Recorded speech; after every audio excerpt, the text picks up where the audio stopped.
Hi, welcome to class 9 chapter number 2 lecture number 11। Last video के अंदर हमने algebraic identities जो हम 10 पढ़ने वाले हैं उसमें से हमने जो पहली 7 है हमने वहाँ तक कवर किया था। इस वीडियो के अंदर हम एक्सरसाइज 2.4 के अंदर नेक्स्ट क्वेश्चन स्टार्ट करेंगे और उस क्वेश्चन के अंदर से हमें 2 और प्रॉपर्टीज़ मिलने वाली हैं। तो एनसीईआरटी में 8 बुक के अंदर मेंशन है और जो ये 2 आने वाली हैं इनको मिलाकर वो 8 और ये 2 टोटल हम पढ़ने वाले हैं 10। तो ये क्वेश्चन क्या है और वो 2 एक्स्ट्रा प्रॉपर्टीज़ क्या होने वाली हैं देखते हैं। तो स्टार्ट करते हैं वीडियो, लेट्स बिगिन। तो क्वेश्चन नंबर 9 के अंदर 2 पार्ट है। पार्ट नंबर 1 के अंदर मुझे एक्स क्यूब और वाई क्यूब का सम इसके बराबर करवाना होगा और सेकेंड पार्ट के अंदर मुझे x cube minus y cube का आंसर इसके बराबर चाहिए। ठीक है, जो एक्सरसाइज हम अभी कर रहे हैं उसका नाम है 2.4 और जो टॉपिक कर रहे हैं वो है अलजेब्रिक आइडेंटिटीज। और अगर आपने लास्ट कुछ वीडियो से फॉलो किया हुआ है तो आपको ये पता होगा कि हमें अलजेब्रिक आइडेंटिटी जो करनी है वो टोटल आने वाली है 10, यानी कि हमें 10 फॉर्मूलाज याद करने हैं। और फिलहाल लेक्चर नंबर 11 से पहले लेक्चर नंबर 10 तक हमने आइडेंटिटी नंबर 1, 2, 3 से करते करते नंबर 7 तक कर लिया है। तो जो आज इस वीडियो में करने वाले हैं वो है आइडेंटिटी नंबर 8 और आइडेंटिटी नंबर 9। इसके बाद एक बच जाएगी नंबर 10, ये करेंगे नेक्स्ट वीडियो के अंदर। तो आज का काम है आइडेंटिटी नंबर 8 और 9 करना। ठीक है, जो इससे पहले वीडियोस आई थी वहां पर हमने क्वेश्चन को स्टार्ट करने के लिए पहले आइडेंटिटी क्या है, फॉर्मूला क्या है, पहले वो फॉर्मूला देखा था। उस फॉर्मूले को याद करने के बाद फिर हमने स्टार्ट करवाया था क्वेश्चन को। लेकिन नंबर 8 और 9 के लिए अब ये ऐसा नहीं होगा, क्योंकि नंबर 8 और 9 हमारा एक्सरसाइज से पहले है ही नहीं। एक्चुअल में ये 2 क्वेश्चन है। अगर मैं क्वेश्चन नंबर 9 का पार्ट नंबर 1 देखूं तो मेरे पास ये वाला फॉर्मूला इसके बराबर है। तो जो ये फॉर्मूला लिखा हुआ है यही हमारी आइडेंटिटी नंबर 8 होने वाली है। और जो फॉर्मूला मैं यहाँ प्रूव करवाने वाला हूँ पार्ट नंबर 2, ये 9 का फर्स्ट पार्ट था और 9 का जो सेकंड पार्ट है ये बन जाएगा आइडेंटिटी नंबर 9। तो ये 8 हम इसी को करने वाले हैं और आइडेंटिटी नंबर 9 इसको करने वाले हैं। ठीक है, तो हमारे पास 2 प्रॉपर्टीज पहले नहीं आने वाली हैं। क्वेश्चन है, क्वेश्चन का आंसर करेंगे और जब वहां से वो कंफर्म हो जाएगा तो फिर हम उसको याद कर लेंगे। ठीक है, अब क्वेश्चन को स्टार्ट करते हैं। सबसे पहले पार्ट नंबर 1, इसमें मुझे इसका आंसर इसके बराबर करवाना है। और अगर आप इसका आंसर स्टार्ट करो तो आप देखोगे कि वहां पर मेरे पास 2 वेरिएबल हैं एक्स और वाई, पावर क्यूब पावर में क्यूब। अगर ये वेरिएबल एक्स है और ये वेरिएबल वाई है तो ये सेम नहीं है। अगर वेरिएबल सेम नहीं है तो ये टर्म्स हो जाती हैं अनलाइक टर्म्स, और जो अनलाइक टर्म्स होती हैं वो प्लस नहीं हो सकती। तो मैं यहाँ पर प्लस नहीं करवा सकता, तो यहाँ से स्टार्ट करने के मेरे पास कोई ऑप्शन ही नहीं है। तो मैं क्या करूँगा, मैं लेफ्ट हैंड साइड से सॉल्व करवाने के बजाय मैं राइट हैंड साइड पर जाऊँगा और राइट हैंड साइड पर सॉल्व करवाऊँगा। और क्या पता करते करते ये राइट हैंड साइड क्या बन जाए, लेफ्ट हैंड साइड के बराबर। तो मैं इसको पिक कर रहा हूँ। जो हमारे पास राइट हैंड साइड है इसको अलग से लिख दो, RHS यानी कि राइट हैंड साइड। उसमें पहले है x प्लस वाई और सेकेंड ब्रैकेट में है x square minus x y plus y square. अब मैं यहाँ पर सॉल्व क्या करवा सकता हूँ, यहाँ तो मैं कुछ नहीं करवा पा रहा था, लेकिन यहाँ पे बहुत सारे ऑप्शन है। जैसे कि ये 2 नंबर्स इस पूरे से मल्टीप्लाई हो रहे हैं तो मैं इनको मल्टीप्लाई करवा सकता हूँ। इनको मल्टीप्लाई करवाने के लिए पहले मुझे x को मल्टीप्लाई करवाना पड़ेगा एक्स स्क्वायर के साथ। तो x की पावर कुछ नहीं है तो 1 होगा, x इंटू एक्स स्क्वायर 2 और ये 1 मिलकर पावर हो जाएंगी 3। इसके बाद इसको मल्टीप्लाई करवाओगे इसके साथ तो ये x इंटू एक्स का स्क्वायर हो जाएगा और ये जो एक y था ये y यहाँ पर आ गया। फिर ये मल्टीप्लाई होगा लास्ट वाले के साथ तो आएगा एक x और यहाँ से आ जाएगा y स्क्वायर। मैंने इसको मल्टीप्लाई करवाया तीनों के साथ तो मेरा आंसर ये आया। अब सेकंड की बारी है, y को मल्टीप्लाई करवाओगे एक्स स्क्वायर के साथ तो y और एक्स स्क्वायर हो जाएगा। फिर y मल्टीप्लाई करवाओगे सेकंड वाले के साथ, माइनस साइन है तो माइनस आएगा, एक x है एक x आ जाएगा और ये y मिलकर हो जाएगा y का स्क्वायर। लास्ट के लिए y को मल्टीप्लाई करवाओगे y स्क्वायर के साथ तो पावर 2 पावर 1 टोटल मिलाकर हो जाएगी पावर 3। ठीक है, अब हमें इसमें प्लस माइनस करवाना है, तो जो सबसे बड़ी पावर है x का क्यूब और y का क्यूब, इनको अलग से आगे लेकर आ जाओ। x क्यूब आ गया और y क्यूब आ गया। अब यहाँ पे इन चार में से क्या क्या चीजें ऐसी हैं जो सेम हैं, जो कट सकती हैं। जैसे कि यहाँ पे देखो, यहाँ पे ये x स्क्वायर y है, x स्क्वायर और y, तो यहाँ पर भी क्या है x स्क्वायर और y, बस लिखा हुआ आगे पीछे करके है, तो होगा सेम ही। अब ये और ये टर्म सेम है और ये नेगेटिव और ये पॉजिटिव में है, तो ये आपस में क्या हो सकती हैं, कैंसिल। फिर यहाँ पे चेक करें तो ये x है और y का स्क्वायर है, x है और y का स्क्वायर है, प्लस में है और माइनस में है, तो ये भी अपोजिट साइन है, तो आपस में कैंसिल हो जाएगा। तो ये चार चीजें कैंसिल होगी, मेरे पास बचा सिर्फ ये दो, और यही दो कहाँ पे लिखे हुए हैं, लेफ्ट हैंड साइड पर। यानी कि जो ये आंसर आया है मेरा, यही मेरा क्या है, लेफ्ट हैंड साइड। तो मैंने स्टार्ट करवाया राइट हैंड साइड से, करते करते मैं कहाँ पहुंच गया, लेफ्ट हैंड साइड पर। और इसका मतलब ये है कि राइट हैंड साइड और लेफ्ट हैंड साइड आपस में क्या है, इक्वल। और अगर ये आपस में इक्वल है तो हमारा क्वेश्चन वेरीफाई हो चुका है। लास्ट में, since LHS is equal to RHS, therefore x cube plus y cube बराबर हो जाएगा x plus y, x square minus x y plus y square. तो हमने वेरीफाई करवाया, इसका आंसर इससे मैच करता है, तो इसको याद कर लो, और ये बन गया आपका अलजेब्रिक आइडेंटिटी नंबर 8। ठीक है, इसको याद भी हमने यहीं पे कर लिया और इसका वेरिफिकेशन भी यहीं पर हो गया। इसके बाद जो आइडेंटिटी नंबर 9 आने वाली है, उस क्वेश्चन को भी स्टार्ट करते हैं, और ये क्वेश्चन भी ऐसे ही होगा।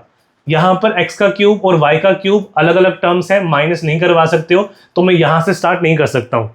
राइट हैंड साइड पर आओगे, इस वाले को मल्टीप्लाई करवा सकते हैं अंदर की तरफ, तो राइट हैंड साइड पिक करेंगे, सॉल्व करवाएंगे, कुछ कटेगा तो काटने के बाद ट्राई करेंगे कि इसका आंसर किससे मैच करे, लेफ्ट हैंड साइड से।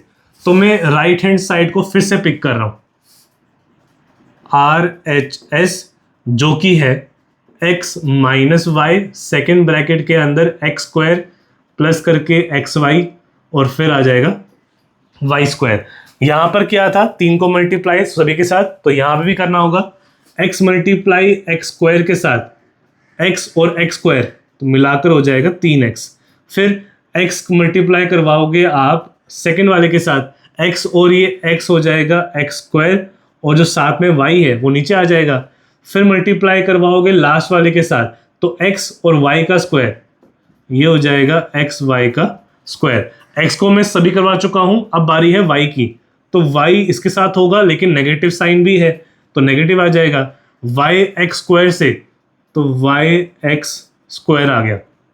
मल्टीप्लाई करवाओगे सेकेंड वाले के साथ, नेगेटिव साइन है तो नेगेटिव यहाँ भी रहेगा, y और ये y मिलकर हो जाएगा वाई स्क्वायर, और जो ये एक x था ये आ जाएगा आगे की तरफ। फिर मल्टीप्लाई करवाओगे लास्ट वाले के साथ, माइनस है तो माइनस आएगा, वाई स्क्वायर और y 3y हो जाएंगे, तो पावर में हो जाएगा y की पावर 3। नेक्स्ट स्टेप के अंदर जो हाईएस्ट पावर है x क्यूब और ये y क्यूब, इसको लेकर आगे आ जाओ। x क्यूब और ये y क्यूब नेगेटिव में है, आगे आएगा तो नेगेटिव y क्यूब हो जाएगा। जो पीछे बचे हुए हैं उनको चेक करते हैं। यहाँ पर है एक्स स्क्वायर और y, एक्स स्क्वायर और y नेगेटिव पॉजिटिव, तो आपस में कैंसिल।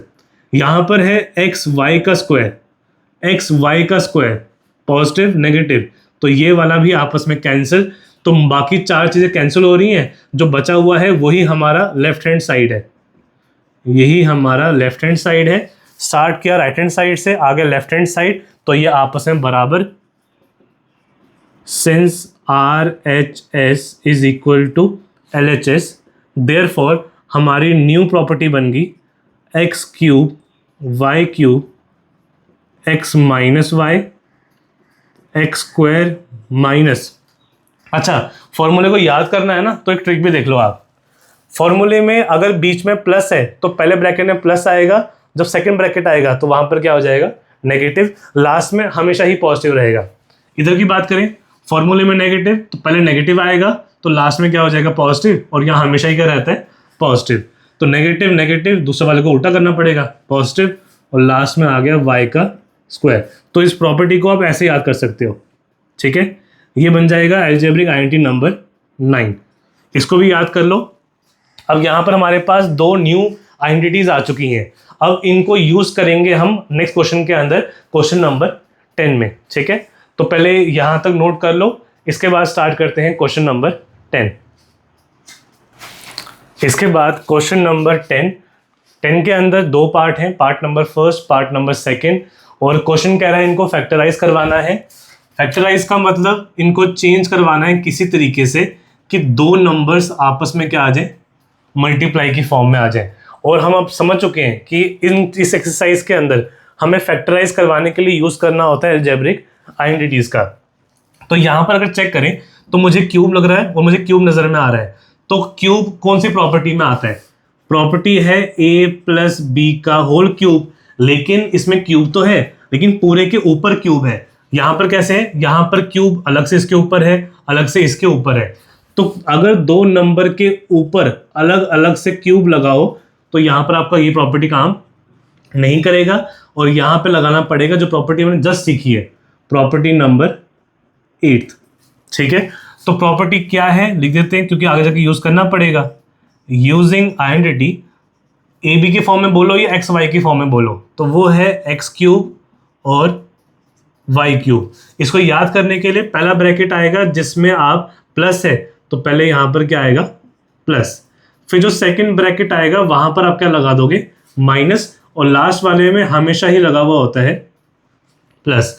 तो अगर मैं इसको ऐसा बना दूं तो ये प्रॉपर्टी ये बन जाएगा, और बनने के बाद मेरे पास एक नंबर ये आ गया और ये मल्टीप्लाई हो रहा है इसके साथ, तो ये मेरा फर्स्ट फैक्टर बन जाएगा, ये मेरा सेकंड फैक्टर बन जाएगा। तो इसको ऐसा बनाने के लिए मुझे x के ऊपर क्यूब चाहिए। यहाँ पर क्यूब तो है लेकिन y के ऊपर है, 27 के ऊपर नहीं आया। तो 27 के ऊपर लाने के लिए अब एक काम करो, रफ में जाओ, 27 का क्यूब रूट क्या होता है वो फाइंड करो, तो पता लगेगा कि 3 × 3 × 3 यही होता है 27। तो मैं 27 को अगर 3 करवा दूं तो ये कंबाइन होकर क्यूब चला जाएगा पूरे के ऊपर। फिर वैसे ही 125 की बात करें तो 125 5 का क्यूब होता है, तो ये 5 बनने के बाद पूरे के ऊपर चला जाएगा क्यूब। x का क्यूब तो ये बन गया मेरा x, और y का क्यूब ये बन जाएगा y। जहां जहां x y है उनके जगह पर मुझे इन वैल्यूज को लेकर पुट करवाना है, तो करवा दें अगर, तो ये x + y है यानी कि 3y प्लस करवाने के बाद 5z। फिर सेकंड ब्रैकेट के अंदर x का स्क्वायर है यानी कि 3y का स्क्वायर, आगे x × y है तो x × y, 3y मल्टीप्लाई करवाओगे 5z के साथ, लास्ट में y का स्क्वायर है तो y का स्क्वायर वो है 5z, तो 5z का स्क्वायर, और ब्रैकेट लास्ट वाला क्लोज हो जाएगा। आगे सॉल्व करवाएं तो स्टार्टिंग में ये y वाला है और ये z वाला है, ऐड तो होगा नहीं, तो इस वाले को ऐसे रखो। नेक्स्ट वाले में आ जाओगे तो 3 का स्क्वायर करवा दो, वो होता है 9, लेकिन y का स्क्वायर वैसे ही रहेगा। 5 3 होता है 15, और y × z आ जाएगा साथ में। लास्ट वाले के अंदर 5 का स्क्वायर 25 होता है, तो 25 आ गया, और z का स्क्वायर वैसे का वैसा। अगर आप चेक करो तो मेरे पास ये आ गया एक नंबर, ये मल्टीप्लाई हो रहा है सेकंड ब्रैकेट के साथ, तो जो पहला ब्रैकेट है ये बन जाएगा मेरा पहला फैक्टर, ये बन जाएगा मेरा दूसरा फैक्टर। और अगर मुझको 2 फैक्टर मिल चुके हैं तो ये एक्सप्रेशन क्या हो चुकी है, फैक्टराइज, ठीक है। तो इस क्वेश्चन को ऐसे फैक्टराइज करवाना था। अब यही सेम तरीका आप पार्ट नंबर सेकंड में लगाओगे, बस डिफरेंस क्या होगा, यहाँ पर प्लस था तो यहाँ माइनस है, तो प्रॉपर्टी लगानी पड़ेगी माइनस वाली। प्रॉपर्टी क्या है जो लगाना है लिख दो पहले ही, प्रॉपर्टी है x का अलग से क्यूब और y का अलग से क्यूब। नेगेटिव है तो जो पहला ब्रैकेट आएगा उसमें नेगेटिव आ जाएगा, अगर पहले ब्रैकेट में नेगेटिव आया तो दूसरा वाला ब्रैकेट पॉजिटिव में हो जाएगा, लास्ट वाला पॉजिटिव ही रहता है। लेकिन करने के लिए मुझे x के ऊपर पूरा क्यूब चाहिए, अभी क्यूब सिर्फ m के ऊपर है, 64 के ऊपर नहीं है, तो 64 का क्यूब रूट फाइंड करो और निकल कर आएगा वो होता है 4। 4 × 4 × 4 वो होता है 64। तो 4 बनने के बाद पूरे के ऊपर आ जाएगा क्यूब। 343 की बात करें तो 7 इंटू 7 49, 49 इंटू 7 क्या देगा आपको 343। तो ये 7 इसका क्यूब रूट होता है, तो 7 बन गया तो पूरे के ऊपर आ जाएगा क्यूब। करने के बाद अब आप प्रॉपर्टी लगा सकते हो। बस ध्यान रखना कि जो x होने वाला है वो 4m होगा और जो y होगा वो 7n होगा। तो इनको लेकर के आ जाओ राइट साइड में फॉर्मूले के अंदर। सबसे पहले x माइनस वाई है तो मेरे पास 4m माइनस 7n हो जाएगा। फिर x का स्क्वायर है तो 4m का स्क्वायर होगा, प्लस करवाने के बाद x इंटू वाई है तो 4m into 7n, 4m into 7n होगा। लास्ट में y का स्क्वायर करवाने के लिए 7n का स्क्वायर हो जाएगा। अब इसको सॉल्व करवाना है तो लास्ट लाइन में 4m अलग है 7n अलग है तो माइनस तो नहीं होने वाला। 4 का स्क्वायर किया वो होता है 16, m का स्क्वायर किया तो वो m का स्क्वायर आ गया। फिर इसके बाद 7 4 जा 28 होता है और m इंटू n वैसे ही रहा। 7 का स्क्वायर करवाया वो होता है 49, n का स्क्वायर करवाया तो वो वैसे का वैसे ही रहा। तो ये आ गया मेरा पहला bracket multiply by second bracket. तो ये मेरा पहला फैक्टर, ये मेरा दूसरा फैक्टर और ये क्वेश्चन भी फैक्टराइज हो चुका है। ठीक है, तो क्वेश्चन नंबर 10 के अंदर ये 2 पार्ट थे। इस वीडियो के लिए मैं इस वीडियो को यहीं पर एंड कर रहा हूँ। कारण क्या है, क्वेश्चन नंबर 10 में आप उसको यूज़ करने वाले थे, लेकिन जो अब क्वेश्चन नंबर 11 आएगा उसके लिए आपको प्रॉपर्टीज़ अलग करनी है। तो अलग प्रॉपर्टी क्या है, वो क्वेश्चन कैसे होंगे, उसको अलग से वीडियो में ही कर लेंगे। तो इस वीडियो को यहीं पर एंड करते हैं। आई होप आपको प्रॉपर्टी और क्वेश्चन नंबर 9 और 10 समझ में आया होगा।